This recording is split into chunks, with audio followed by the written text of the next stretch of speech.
Carla, maging artista na nga ba itong si Carla? Yan ang ating pag-usapan for today's video. At kung bago ka pa lang sa aking channel, please subscribe po, like, and pakit na rin po natin guys ang notification bell upang ma-update po tayo tuwing ako pinag-upload patungkol sa Team Kalingap. Please support po natin ang buong Team Kalingap dahil nga po ay sobrang laki na po ang kanilang tinutulungan o napakadami na po ang tinutulungan.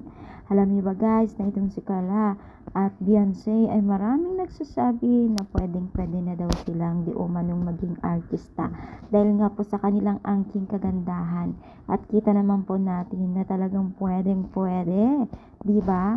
So kita naman sa kanilang face lock, sa kanilang cuties, kita nyo dito na parang walang filter itong picture ni Carla dito. Naka-contact lens din siya. Talaga napakalaki na po ang kanilang pagbabago. Ganun na rin po itong si Beyonce.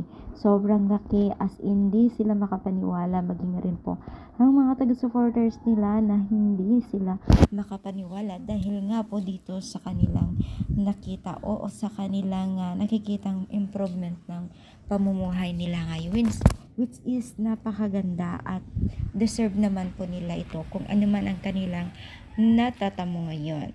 So, nga mga netizens ay mukhang artista o may mga kamukhang artista itong dalawang ito, which is totoo naman ang gaganda ng mga batang ito.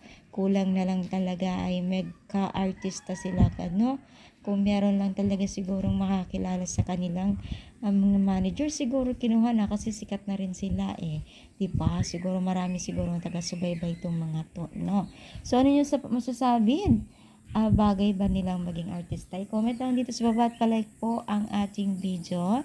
Thank you so much guys. More power and God bless.